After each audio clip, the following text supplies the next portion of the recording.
বিসমিল্লাহির রহমানির রহিম।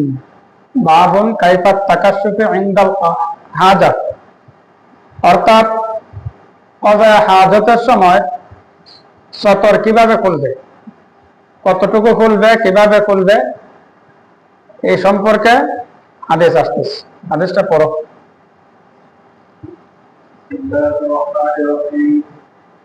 قال حدثنا سعيد بن حاتم قال حدثنا وكيل عن احمد بن عمرو بن حميد رضي الله عنه ان النبي صلى الله عليه وسلم كان اذا اراد حاجا لا يقصه حتى يبلغ من الامر قال اذا رواه عبد السلام بن حاتم عن احمد بن عمرو بن حميد وهو ضعيف বাস এই রাওয়ায়াতটা আব্দুল্লাহ ইবনে ওমর রাদিয়াল্লাহু তাআলা আনহুমা ওনাদের থেকে বর্ণিত। জান্নান নবিয়্যা সাল্লাল্লাহু আলাইহি ওয়াসাল্লাম কানা ইযা আরাদা হাজাতান, আল্লাহ রাসূল যখন হাজতের ইচ্ছা পোষণ করতেন, কযায়ে হাজত করতেন, লা ইয়ারফাউ তাওবাহু, ওনার কাপড় উঠাইতেন না, হাত্তা ইয়াদনুয়া মিনাল আরদ, জমিনের নিকটবর্তী হওয়ার আগ পর্যন্ত। তাহলে যখন দরকার তখনই কাপড় উঠাইতেন। একেবারে হাজত সারার জন্য যখন জমিনের নিকটবর্তী হইতেন তখন কাপড় উঠাইতেন। এই হাদিস দ্বারা বা এই হাদিসের মাধ্যমে উসুলে ফিকহের দুইটা উসুল মুতাফাররি হয়। একটা উসুল হচ্ছে জরুরাতু তুবিহুল মাহজুরাত, জরুরত প্রয়োজন নিষিদ্ধ জিনিসকে বৈধ করে। যেমন কুকুরের গোশত খাওয়া হারাম, কিন্তু যদি কোনো মুমিন বান্দার জান চলে যাওয়ার আশঙ্কা হয় তাহলে খাওয়া বৈধ। তাহলে জান চলে যাওয়ার আশঙ্কা এই জরুরতের কারণে হারাম জিনিসটা বৈধ হয়ে গেছে। সাথে সাথে আরেকটা উসুল আজ-জরুরাতু তাতাকাদ্দারু বিকদরি জরুরা, যে জিনিসটা, যে হারাম বিষয়টা জরুরতের ভিত্তিতে সাব্যস্ত হয়, এটা জরুরতের পরিমাণের মধ্যে সীমাবদ্ধ থাকে, সীমা লঙ্ঘন করলে সেটা আর জায়েজ থাকে না। যেমন জান বাঁচানোর জরুরতের কারণে কুকুরের গোশত খাওয়া হালাল, কিন্তু কতটুকু পরিমাণ, যে যতটুকু পরিমাণ খাইলে পরে শুধু জান বাঁচে। এখন এই সুযোগে যদি কেহ তৃপ্তি সহকারে খাওয়া শুরু করে তাহলে তার জন্য এটা বৈধ হবে না। ঠিক তেমনি ভাবে পেশাব পায়খানায় জরুরতের কারণে কাশফে আওরাত, সতর খোলা, এটা বৈধ। আর জরুরাতু তুবিহুল মাহজুরাত। সাথে সাথে আর জরুরাতু তাতাকাদ্দারু বিকদরি জরুরা, এই উসুল অনুযায়ী যতটুকু জরুরত ততটুকু পরিমাণে খোলা, এবং যখন খোলা দরকার তখনই খোলা। অর্থাৎ টয়লেটে ঢোকার আগ থেকেই যদি কাপড় তোলা শুরু করে তাহলে এটা কি জরুরতের ভিতরে থাকলো, জরুরতের পরিমাণের মধ্যে থাকলো, এটা সীমা লঙ্ঘন করলো। অথবা সে টয়লেটের ভিতরে গিয়ে কাপড় খুললো, কাপড় উঠাইলো, কিন্তু এমন ভাবে উঠাইলো, এই পরিমাণ উঠাইলো যতটুকু উঠানোর দরকার নাই, হাঁটু সহ যতটুকু পারে উলঙ্গ হয়ে গেছে, অথচ হাঁটু ডাইকাও সুন্দর ভাবে তার কাজে হাজত সারা সম্ভব। তাহলে সেখানেও যে সীমা লঙ্ঘন করলো, এটাও কি হয় নাই, তার জন্য এটা খেলাফে আদব হয়েছে, এটা তার জন্য উচিত হয়। সেজন্য আল্লাহ রসুল একেবারে হাত্তা ইয়াদনুয়া মিনাল আরদ, জমিনের নিকটবর্তী হওয়া পর্যন্ত নিজের কাপড় উঠাইতেন। ক্বালা আবু দাউদ রাওয়াহু আব্দুস সালাম ইবনে হারব, এই কিতাবের একটা আহাম বৈশিষ্ট্য ক্বালা আবু দাউদ। এই ক্বালা আবু দাউদ দ্বারা মুসান্নিফের কি উদ্দেশ্য? এই ক্বালা আবু দাউদ দ্বারা মুসান্নিফের উদ্দেশ্য, ক্বালা আবু দাউদের পরে যে সনদটা উল্লেখ করছেন, এই সনদে আমাদের এই উল্লেখিত হাদিস যেটা আমরা এখন পড়ছি, এই ক্বালা আবু দাউদের পরে যে সনদ, দুই সনদ বর্ণিত আছে, কিন্তু ক্বালা আবু দাউদের পরে সনদে বর্ণিত রাওয়ায়াতটা যায়িফ, আর আমরা এখন যে রাওয়ায়াত পড়ছি সেই রাওয়ায়াতটা সহিহ। আরো যদি ব্যঙ্গে বলি, আমাস ওনার দুইজন ছাত্র, একজন হচ্ছে ওয়াকি আর একজন হচ্ছে আব্দুস সালাম ইবনে হারব। দেখো তো আমাদের বর্ণিত রাওয়ায়াতের মধ্যে আমাসের ছাত্রকে এখন যে রেওয়ায়াতটা পড়া হয়েছে ওখানে কে? ওয়াকি। আর ক্বালা আবু দাউদের পরে আমাশের ছাত্র কে? আব্দুস সালাম ইবনে হারব। এই আব্দুস সালাম ইবনে হারব ওনার বর্ণিত রেওয়ায়াতটা জয়ীফ, অথচ উনিও আমাশ থেকে বয়ান করছেন। আর ওয়াকি ওনার বর্ণিত রেওয়ায়াতটা সহিহ, অথচ উনিও আমাশ থেকে বয়ান করছেন। তবে এই জয়ীফ এবং সহিহ হওয়ার বা এই দ্বিতীয় রেওয়ায়াতটা যে জয়ীফ, তার কারণ কোন আব্দুস সালাম ইবনে হারব নয়। এই কথা শুনলে মনে হয় যে আব্দুস সালাম ইবনে হারব আমাশের ছাত্র, ওনার বর্ণিত রেওয়ায়াতটা জয়ীফ মানে ওনার কারণে না। আব্দুস সালাম ইবনে হারব ওনার কারণে হাদিসটা জয়ীফ হয় নাই।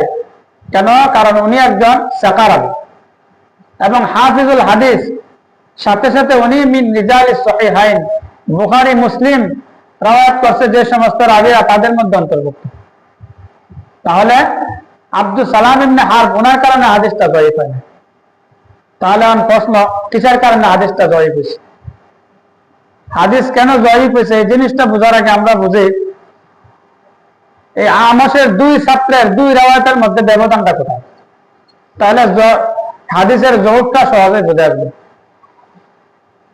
দেখো, আমাশের ছাত্র ওয়াকির, প্রথম যে ছাত্র, ওনার বর্ণিত রেওয়ায়াতের মধ্যে সাহাবী আর রাবীকে আন ইবনে ওমর, তাই না? আব্দুল্লাহ ইবনে ওমর। আর আমাশের ছাত্র আব্দুস সালাম ইবনে হারব, ওনার বর্ণিত রেওয়ায়াতের মধ্যে সাহাবী আর রাবীকে আনাস ইবনে মালিক। দ্বিতীয় নম্বর পার্থক্য, ওয়াকি আমাশের ছাত্র ওয়াকির বর্ণিত রেওয়ায়াতের মধ্যে আমাশ ওনার উস্তাদ এবং সাহাবী আর রাবীর মাঝে কোনো ওয়াসিতা আছে কিনা? আছে কি? রাজুলুন। কিন্তু আমাশের ছাত্র আব্দুস সালাম ইবনে হারব ওনার বর্ণিত রেওয়ায়াতে ওনার উস্তাদ আমাশ আর সাহাবী আর রাবীর মাঝে কোনো ওয়াসিতা আছে? নাই। সরাসরি আমাশ আনাস ইবনে মালিক থেকে বয়ান করছে। এই কথাটা বুঝলে পরে আমাদের জন্য এখন বোঝা সহজ এই আব্দুস সালাম ইবনে হারব ওনার বর্ণিত রেওয়ায়াতটা কেন জয়ীফ।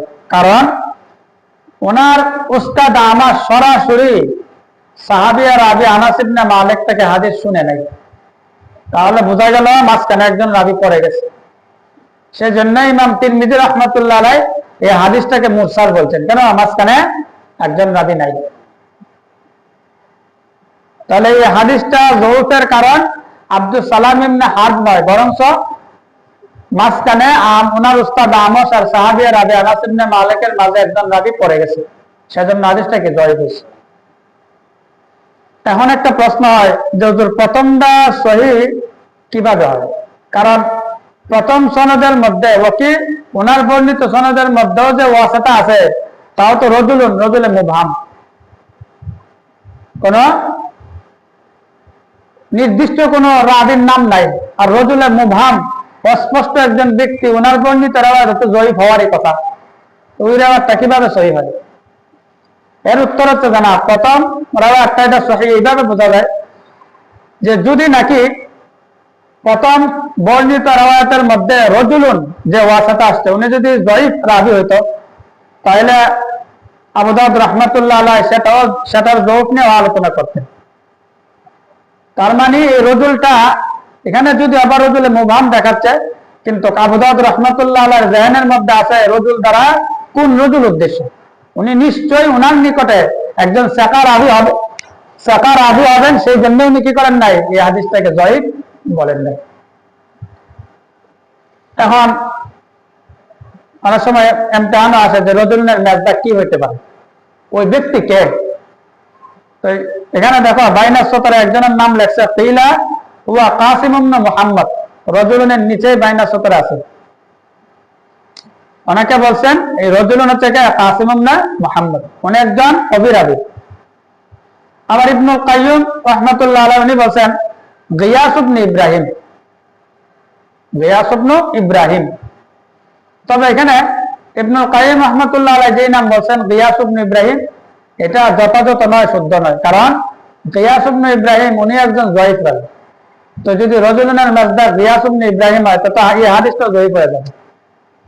বরঞ্চ শুদ্ধ কথা হলো এখানে কাসিম ইবনে মুহাম্মদ উনি হবেন কি রজুলুনের কি মাসদার। তাহলে দেখো তো, এই হাদিস দ্বারা আমরা একটা জিনিস বুঝতে পারছি, যেগুলো অনেক সময় হয়তো আওয়াম মানুষরা বা অনেক দিনদার এবং এলেমের সাথে সম্পর্ক আছে এরকম অনেক মানুষও বোঝে না যে হাদিস সহিহ হওয়া, জয়ীফ হওয়া, শক্তিশালী হওয়া, দুর্বল হওয়া এর সম্পর্ক রসুলের কথার সাথে নয়, নফসে মতনের সাথে নয়, বরং সনদের সাথে।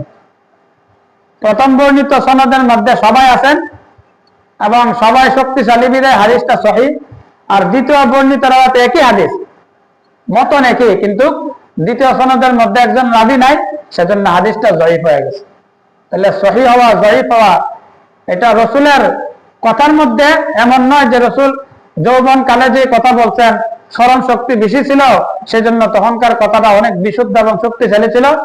আর ইয়াজুবিল্লাহ, যে রসুল যখন বয়স্ক হয়ে গেছেন, স্মৃতিশক্তি কমে গেছেন, তখন যে কথাটা বলছেন বয়সের সাথে সাথে কথাটা দুর্বল হয়ে গেছে, নাউযুবিল্লাহ, বিষয়টা কি না এমন নয়। রসুলের এ টু জেড সারা জীবনের কথা সব সমান। তাহলে সহিহ আর জয়ীফ, হাসান এগুলোর ব্যবধান কার কারণে হয়? সনদের রাবির কারণে হয়।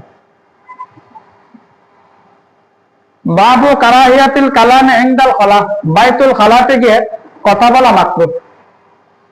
যদি বাইতুল খালায় সে কাজে হাজতের সময় বেলা জরুরত, কোনো মাজবুরি ছাড়া এমনিতে কথা বলে, তাহলে এটা মাকরুহে তানজিহি হয়। তবে তার সাথে যদি অন্য খারাপি যুক্ত হয়, যেমন বাইতুল খালায় গিয়ে দুইজনে পরস্পর মিলে একজন আরেকজনের সামনে সতর খুলে তারপর কথাবার্তা বলতেছে, যেটা আইয়ামে জাহিলিয়াতে প্রচলন ছিল। ওই যে বাবুত তাখাল্লি ইনদা কাযাইল হাজার সময় বলছিলাম, যে ওইভাবে যদি কাশফে আওরাত খোলা অবস্থায় যদি কথা বলে, তাহলে আমার অবস্থা এটা মাকরুহে তাহরিমি হয়, যেটা এই উল্লেখিত হাদিস দ্বারা বোঝা যায়। হাদিসটা পড়ো। قال حدثنا عبيد الله بن عمر بن ميسر قال حدثنا ابن مهدي قال حدثنا اسماعيل بن عمار بن عبد الله بن عبد بن عبد بن عياض قال حدثني ابو سعيد قال سمعت رسول الله صلى الله عليه وسلم يقول لا يقول لا يقول. আচ্ছা দেখো, এখানে সাহাবিয়া রাজি হচ্ছে আবু সাঈদ রাদিয়াল্লাহু তাআলা আনহু। উনি বলেন, সামিতু রাসূলুল্লাহ সাল্লাল্লাহু আলাইহি ওয়াসাল্লাম ইয়াকুল, আমি আল্লাহর রাসূলকে বলতে শুনেছি, লা ইয়াখরুজির রাজুলানে, এটা দুই ভাবে পড়া যায়, লা ইয়াখরুজুর রাজুলানে, আবার লা ইয়াখরুজির রাজুলানে। যদি নফি হয় তাহলে হবে কি লা ইয়াখরুজুর রাজুলানে, আর যদি নাহি হয়, লা ইয়া নাহি কি দেয়? জজম দেয়। আর সাকিন ইজা হুররিকা বিল কাসর হিসেবে কি হবে? কাসরা হবে। লা ইয়াখরুজির রাজুলান। তবে নাহি হওয়াটাই বেশি যুক্তিসঙ্গত, কারণ এখানে আল্লাহ রাসূল নিষেধ করতেছেন, নফির খবর দিচ্ছেন না, বরং নিষেধ করতেছেন। লা ইয়াখরুজির রাজুলানে, আর যদি নফি হিসেবে পড়ো লা ইয়াখরুজুর রাজুলান, নফি বা মানা নাহির অর্থে নেওয়া লাগবে, যে দুইজন ব্যক্তি বের হবে না। ইয়াদরিবানিল গায়তা, যে দুইজন ব্যক্তি কাজে হাজত, পেশাব পায়খানা করে, দরবুল গায়েত, ইয়াদরিবানিল গায়েত বা মানা ইয়াকদিয়ানিল গায়েত, সে তার পেশাব পায়খানা পূরণ করে, কাজে হাজত করে। সেজন্য জরবুল গায়েত এই কথাটা কখন বলা হয়? ইজা যাহাবা লিকাযাই হাজাতি, যখন কোনো ব্যক্তি তার কাজে হাজত পূরণ করতে যায় তখন বলা হয় কি জরবুল গায়েত। সেজন্য জরবুল গায়েত দ্বারা কেন আছেন কি উদ্দেশ্য? কাজে হাজত বা পেশাব পায়খানা করে। তো দুইজন ব্যক্তি লা ইয়াখরুজুর রাজুলান, দুইজন ব্যক্তি বের হবে না, ইয়াদরিবানিল গায়েত, কাজে হাজতের জন্য, যে দুইজন ব্যক্তি কাজে হাজত করবে, কাশিফাইনা আওরাতিহিমা, কাশিফাইনা হচ্ছে ইয়াদরিবানের মধ্যে যে জমিরে বারেস আলিফুল ইসনাইন আছে তার থেকে হালত হয়েছে। যে দুইজন ব্যক্তি কাজে হাজতের জন্য বের হবে না এমত অবস্থায়, যে কাশিফাইনা আওরাতিহিমা, যে দুইজনের সতর খোলা অবস্থায়, ওয়াতাহাদ্দাসান, ওয়াতাহাদ্দাসান মানা ওয়া হুমা ইয়াতাহাদ্দাসান, এবং এমত অবস্থায় যে দুইজন কথা বলতেছে। অনেক সময় পরীক্ষাতে দেয়, অনেক কাশিফাইনা আওরাতিহিমা হাদিস দিয়া বলবে কি যে তারজিমিল হাদিসাইন বা তারজিমিল হাদিস, তারপর বলবে সুম্মা বাইন মাহাল্লা ইয়ারা কাশিফাইনা আওরাতিহিমা, অথবা ইয়াতাহাদ্দাসান, ছোট ছোট জুজ দিয়া দেয়। বুঝাচ্ছেন? তাহলে এই যে কাশিফাইনা আওরাতিহিমা, এটা কোন হালত আছে? হালত নসবে, এটা হাল হয়েছে। ইয়াতাহাদ্দাসান বামানা ওয়া হুমা ইয়াতাহাদ্দাসান, এমত অবস্থায় যে তারা কথা বলতেছে। তাহলে কাজে হাজতের জন্য দুইজন ব্যক্তি একসাথে বের হবে না, যে দুইজন কাশফে আওরাত অবস্থায়, কথা বলা অবস্থায়, মানে কথা বলতেছে এমত অবস্থায় যে তারা দুজন কাশফে আওরাত অবস্থায়, সতর খোলা অবস্থায় এবং কথা বলতেছে, এমত অবস্থায় দুইজন ব্যক্তি বের হবে না। যদি বের হয় তাহলে ফাইন্নাল্লাহ আযজা ওয়া জাল্লা, কারণ নিশ্চয় আল্লাহ তাআলা ইয়ামকুতু আলা যালিক, ওই কাশফে আওরাত অবস্থায় যখন কথাবার্তা বলে তখন এর উপর আল্লাহ তাআলা ইয়ামকুতু বা মানা ইয়াকদিবু, আল মাকতু বা মানা আসাদুল বুগদি, আল্লাহ তাআলা অধিক রাগান্বিত, তাহলে সেজন্য এটি নিষেধ। সেজন্য কাশফে আওরাতের সাথে সাথে যদি কথাবার্তা হয় পরস্পর যে একজন আরেকজনের সামনে, তাহলে এটা মাকরুহে তাহরিমি, এটা নাজায়েজ। ক্বালা আবু দাউদ হাযা লাম ইউসনিদহু ইল্লা ইকরামাতু ইবনে আম্মার, এখানে আরেকটা ক্বালা আবু দাউদ আসছে, এই ক্বালা আবু দাউদ দ্বারা উদ্দেশ্য এই বর্ণিত একটা জয়ীফ, এর যৌফ সাব্যস্ত করা। কিভাবে? দেখো ইকরামাতু ইবনে আম্মার, উনার উস্তাদকে সনদের মধ্যে দেখো ইয়াহইয়া ইবনে আবি কাসির, তাই না? এই ইয়াহইয়া ইবনে আবি কাসির উনি হচ্ছেন ইকরামাতু ইবনে আম্মারের উস্তাদ। তো ইয়াহইয়া ইবনে আবি কাসিরের থেকে ইকরামাতু ইবনে আম্মার ব্যতীত আর কেহ এই riwayat মুসনাদান মারফুআন বয়ান করেন নাই, বরং ইয়াহইয়া ইবনে আবি কাসিরের আরো যত ছাত্র আছে, যেমন আউজাই, উনিও ইয়াহইয়া ইবনে আবি কাসিরের একজন ছাত্র, উনিও যে riwayatটা করছেন ওই riwayatটা করছেন মুরসালাম, শেষে সাহাবী আর রাবীর কথা উল্লেখ করেন নাই। একমাত্র ইয়াহইয়া ইবনে আবি কাসিরের ছাত্রদের মধ্য থেকে শুধুমাত্র ইকরামাতু ইবনে আম্মার উনি একক ব্যক্তি যিনি হাদিসটাকে মুসনাদান মারফুআন riwayat করছেন, আর কেউ কি করেন না, উল্লেখ করেন না। সেজন্য এই হাদিসটা কি এটা জয়ীফ। বাবুন ফির রাজুলি ইয়ারুদ্দু সালাম ওয়া হুয়া ইয়াবুল, কোন ব্যক্তি যদি সালাম দেয় তখন কি সালামের উত্তর দিবে? ওয়া হুয়া ইয়াবুল, এমত অবস্থায় যে পেশাব করতেছে, মানে পেশাব করা অবস্থায় কেউ সালাম দিলে সেটাকে সালামের উত্তর দিবে। এখানে অন্য নুসখাতে আছে, এই কিতাবে তো অনেকগুলো নুসখা আছে না, আমরা তো শুরুতে আলোচনা করছিলাম, নুসখা আরবি একটা আছে, তো আমরা তো নুসখা আবু আলী আল-লুলুই, এই নুসখার মধ্যে কিন্তু ইয়ারুদ্দু সালাম আছে, আর অন্যান্য নুসখার মধ্যে আছে, অন্য নুসখার মধ্যে আয়ারুদ্দু সালাম ওয়া হুয়া ইয়াবুল, কোন ব্যক্তি পেশাব করা অবস্থায় কি সালামের জবাব দিবে? এখানে যদিও আবা হামজা ইস্তেফামটা নাই, যেটা অন্য নুসখাতে আছে, না থাকলেও এখানে তোমাকে মাযুব মানা লাগবে, মানে কোন ব্যক্তি কি পেশাব করা অবস্থায় সালামের উত্তর দিবে? হাদিসটা পড়ো, হাদিসের মধ্যে আমরা দেখি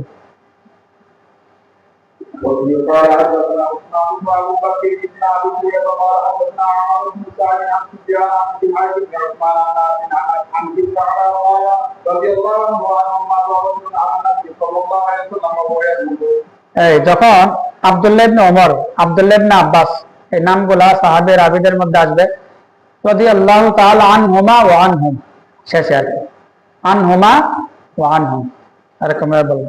তাহলে দেখো এখানে আব্দুল্লাহ ইবনে ওমর রাদিয়াল্লাহু তাআলা আনহুমা, ওনার থেকে বর্ণিত মাররা রাজুলুন আলা নবী সাল্লাল্লাহু আলাইহি ওয়াসাল্লাম ওয়া ইয়াবুল, একজন ব্যক্তি রাসূলুল্লাহ সাল্লাল্লাহু আলাইহি ওয়াসাল্লামের পাশ দিয়ে অতিক্রম করতেছিলেন, এমত অবস্থায় যে রাসূল পেশাব করতেছেন, ফলে ফাসাল্লামা আলাইহি, ওই ব্যক্তি রাসূলকে কি দিবেন? সালাম দিবেন।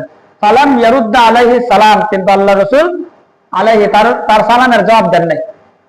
ক্বালা আবু দাউদ রুবিয়া আন ইবনে ওমর, আবু দাউদ রাহমাতুল্লাহ আলাইহি আব্দুল্লাহ ইবনে ওমর থেকে আরেকটা সনদে riwayat করছেন, আন ইবনে ওমর ওয়া গায়রিহি, এবং অন্যান্য আরো অনেক সাহাবী রাবী থেকে বর্ণিত আছে, আন্নান নবিয়্যা সাল্লাল্লাহু আলাইহি ওয়াসাল্লাম তায়াম্মামা, আল্লাহ রাসূল ওই ব্যক্তির জন্য পেশাব করার পরে তায়াম্মুম করছেন, সুম্মা রাদ্দা আলা রাজুলি আসসালাম, এরপরে যে ব্যক্তি সালাম দিবেন ওই ব্যক্তির সালামের কি দিবেন? জবাব দিবেন। তাহলে এখানে কিন্তু দুটোটা সনদের সাহাবী রাবীকে আব্দুল্লাহ ইবনে ওমর, প্রথম বর্ণিত riwayaতের মধ্যে সালামের উত্তরই দেন নাই, আর দ্বিতীয় বর্ণিত riwayate এখানে আসছেন কি ওই ব্যক্তির তায়াম্মুম করে তার সালামের জবাব দিবেন। তাইলে বিষয়টা দুইটা হাদিসের মধ্যে তো পরস্পর তাআরুজ হয়ে গেল, কোনটা সঠিক? যদি এখানে ওয়াকিয়া দুইটা হয় তাহলে তো কোনো ফালা তাআরুজা, দুইবার দুই ঘটনা ঘটছে, একজনের বেলা সালাম দিছে আর একজনের বেলা সালাম দেয় নাই। আর যদি বলা হয় যে না উভয়টা ঘটনা একটা ঘটনা, তাহলে বলা হবে প্রথম যে সনদে বর্ণিত আসছে, বর্ণনা আসছে, ওইখানে বলা হবে আল্লাহ রাসূল সালামের উত্তর দেন নাই বিল ফাউর, সাথে সাথে দেন নাই, আর এটার মধ্যে কি আসছেন আল্লাহ রাসূল তায়াম্মুম করে এরপরে দিয়েছে, তাহলে একটা তাদবিক হয়ে যাবে। এখন একটা প্রশ্ন যে হুজুর সালামের জবাব পেশাব করা অবস্থায় কি দেওয়া যাবে?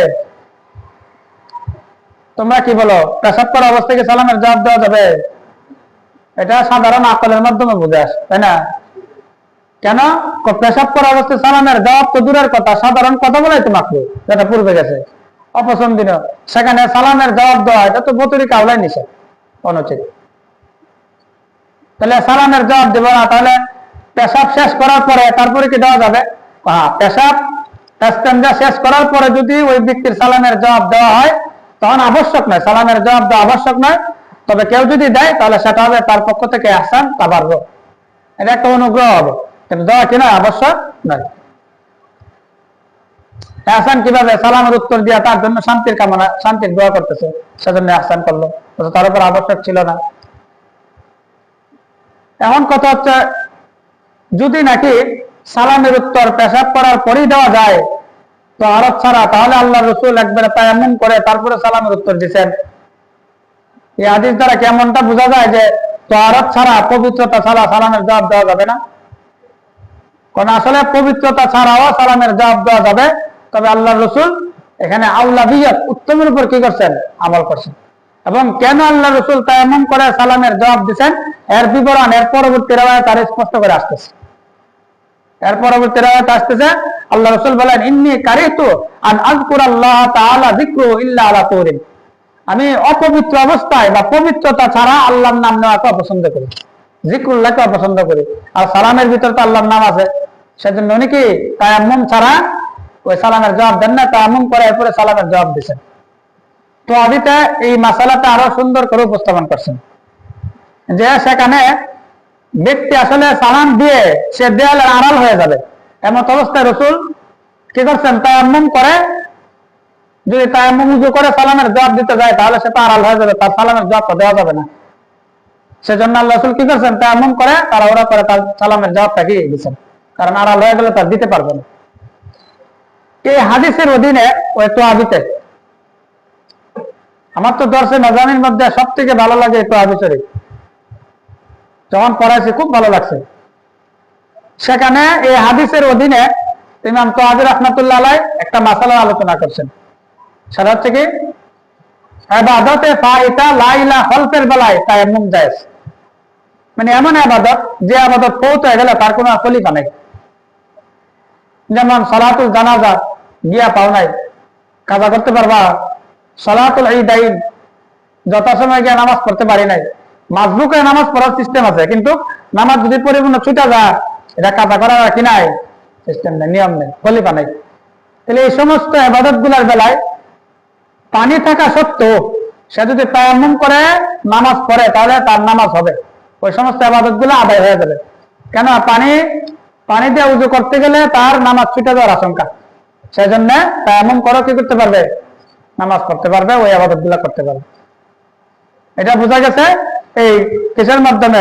এই হাদিসের অধীনে ইমাম তোয়াবি রাহমাতুল্লাহ আলাইহি এই আলোচনা করছেন যে ওই ব্যক্তি যদি দেয়াল পাড়ি দিয়ে চলে যায় বা দেয়ালের আড়ালে চলে যায় তাহলে তার সালামের জবাবটা দিতে পারবো না, সেজন্য তায়াম্মুম করে সালামের জবাবটা দিচ্ছে। এবং ইবাদতে ফাইতা লা ইলাহা খলফের বেলায় তায়াম্মুম জায়েজ, এটা একমাত্র আনাফের বক্তব্য। আইম্মা সালাসা এটার কায়েল না বা এটার প্রবক্তা না। বুঝাচ্ছেন কথা? এর পরবর্তী রাওয়ায়াতটা পড়ো। قال حدثنا محمد بن مسنى قال حدثنا عبد الاعلى قال حدثنا سعيد بن قبطان المصري عن حسن عن سيد عن سيد بن مسلم عن محمد بن قال اتى النبي صلى الله عليه وسلم। দেখো এই রাওয়ায়াতটা মুহাজির ইবনে কুনফুস রাদিয়াল্লাহু তাআলা আনহু থেকে বর্ণিত, আন্নাহু আতান নবী সাল্লাল্লাহু আলাইহি ওয়াসাল্লাম ওয়া হুয়া ইয়াবুল, উনি আল্লাহ রাসূলের কাছে আসছেন, এমত অবস্থায় রাসূল পেশাব করতেছেন। ফাসাল্লামা আলাইহি, উনি রাসূলকে সালাম দিলেন, সালাম বিরুদ্দা আলাইহি হাত্তা তাওয়াজ্জা, আল্লাহ রাসূল ওযু করার আগ পর্যন্ত সালামের জবাব দিলেন না, অথবা ওযু করে যখন সালামের জবাব দিলেন দিয়ে সুম্মা তাজারা ইলাইহি, তার কাছে উযর পেশ করলেন, উযর পেশ করলেন যে তখন যে সালামের জবাবটা দেয় নাই, এবং বললেন কেন দেয় নাই, ওই যে এর আগের ইল্লত আর এখনের ইল্লত একই সাথে হয়ে যেতেছে। ফাকালা, তারপর আল্লাহ রাসূল বলেন, ইন্নী কারিহতু আন আযকুরাল্লাহ তাআলা যিকরুহু ইল্লা আলা তুরিন আও ক্বালা আলা তাহারাতিন, একই অর্থ যে আমি আল্লাহ তাআলার নাম নেওয়াকে পছন্দ করি পবিত্রতা ছাড়া। পবিত্রতা ছাড়া আল্লাহ তাআলার নাম নেওয়াকে কি করি? অপছন্দ করি, জিক্রুল্লাহ অপছন্দ করি। সেজন্য আমি ওযু করা ছাড়া, এর আগের বর্ণিত রাওয়ায়াতে তায়াম্মুম করা ছাড়া আল্লাহ রাসূল কি দেন নাই? কালামের জবাব দেন নাই। এখানে একটা প্রশ্ন আছে, যে প্রশ্নটা এর পরবর্তী রাওয়ায়াত পড়ার পরে আমরা প্রশ্ন উত্তরটা জানবো। বাবুন ফির রাজুলি ইয়াজকুরুল্লাহ তাআলা আলা গায়রি তুহুরিন, কোন ব্যক্তি আল্লাহ তাআলার নাম অপবিত্র অবস্থায় নেওয়া, উল্লেখ করা। পড়ো। قال حدثنا محمد بن علاء حدثنا ابو ابي زائده عن ابي جعفر بن سلمة يعني قال عن الطاهية وعروة عن عائشة رضي الله عنها قالت, দেখো আয়েশা রাদিয়াল্লাহু তাআলা থেকে বর্ণিত, সনদগুলো আর সুন্দর করে দেখে আসবেন, অনেকগুলো ভুল হয়। আয়েশা রাদিয়াল্লাহু তাআলা আনহা থেকে বর্ণিত, উনি বলেন কানা রাসূল, জবান দ্বারা যে জিকির করা হয় সেটা উদ্দেশ্য। আর দ্বিতীয় রাওয়াতটা এটা মাহমুল হবে আলা যিকরিল কলবি, অন্তর দ্বারা যে জিকির করা হয় সেটা উদ্দেশ্য। তাহলে প্রথমটা যিকরে লিসানি, দ্বিতীয়টা দ্বারা উদ্দেশ্য কি? যিকরে কলবি উদ্দেশ্য। এখন আরেকটা প্রশ্ন আছে, যে টয়লেট থেকে বের হয়ে এর দ্বারা বোঝা যায় যিকরে লিসানি যেগুলো, এগুলো আল্লাহ রাসূল কি করতেন? পবিত্র অবস্থায় বলতেন। তাহলে টয়লেট থেকে বের হওয়ার পরে যে দোয়া, গুফরানাকা আলহামদুলিল্লাহিল্লাযী আযাবা আন্নিল লাযা ওয়া আতানি, এখানে তো আল্লাহর নাম আছে, গুফরানাকা আলহামদুলিল্লাহ। তাহলে ওই দোয়াটা তো, ওই জিকিরটা তো তোমার অপবিত্র অবস্থায় নেওয়া লাগতো। এর উত্তর কি? এর উত্তর হচ্ছে আসলে আজকার দুই প্রকার। যিকরুল্লাহ কত প্রকার? দুই প্রকার। এক প্রকার হচ্ছে তোমার মতলকা, এক প্রকার যিকরুল্লাহ হচ্ছে কি মতলকা, যার জন্য কোনো নির্ধারিত সময় নাই। আর এক প্রকার যিকরুল্লাহ হচ্ছে মাখসুসা বা মুআক্কাতা, যার জন্য নির্ধারিত কি আছে? সময় আছে, যে ওই সময় এই দোয়া পড়তে, এই সময় এই দোয়া পড়তে হয়। মাসুরে মানকুলা যেগুলো, যে সমস্ত দোয়াগুলা নির্ধারিত সময় আছে। তো যেই সমস্ত আজকার গুলা বা যিকরুল্লাহ তোমার মাখসুসা বা মুআক্কাতা, নির্ধারিত সময় আছে, ওই সমস্ত যিকির গুলা নির্ধারিত পরে সময় পড়াই আবশ্যক, চাই সে পবিত্র হোক অপবিত্র হোক, চাই সে পবিত্র অবস্থায় বা গায়রে তাহারাত অবস্থায় হোক, সে ওই সমস্ত যিকির গুলা ওই সময় করবে। তবে যে সমস্ত যিকির গুলা মতলকা, ওই সমস্ত যিকির গুলা পবিত্রতা অবস্থায় করাই উত্তম। পবিত্রতা অবস্থায় করাই কি উত্তম। বাস।